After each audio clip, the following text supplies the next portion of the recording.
Первый в своем роде турмаршрут, рассказывающий о многовековой связи Коми и Санкт-Петербургом, в скором времени станет доступен для всех желающих, как жителей нашей республики, так и просто интересующихся тематикой. Идея создания такого тура родилась еще в 2015 году, а в 2020 маршрут начали разрабатывать. Что он представляет из себя, в интервью нашему каналу рассказал представитель Республики Коми в северо-западном регионе Российской Федерации Валерий Козлов.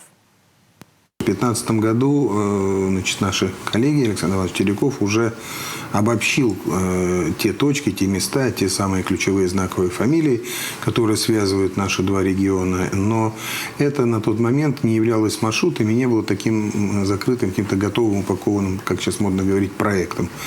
А именно уже в формате такого туристического продукта эта идея была впервые озвучена чуть менее года назад, месяцев 8-9, на встрече в комитете Арктики Санкт-Петербурга, где собрались представители регионов арктической зоны России. И следующим этапом нашей работы это будет включение его в информационную базу комитета по туризму, куда входят все готовые, оформленные туристические проекты Санкт-Петербурга, в том числе вот такие нестандартные, региональные и, так скажем, не массового туризма направления. Поэтому на этом сайте, когда будет наш продукт размещен, мы дополнительно дадим информацию, и после этого можно будет выходить на этот сайт и заказывать данный маршрут. На сегодняшний момент задача его создать, обкатать и утвердить, и затем, понятно, стоимость зависит и от сезона, и от наполняемости группы, и от количества участников маршрута.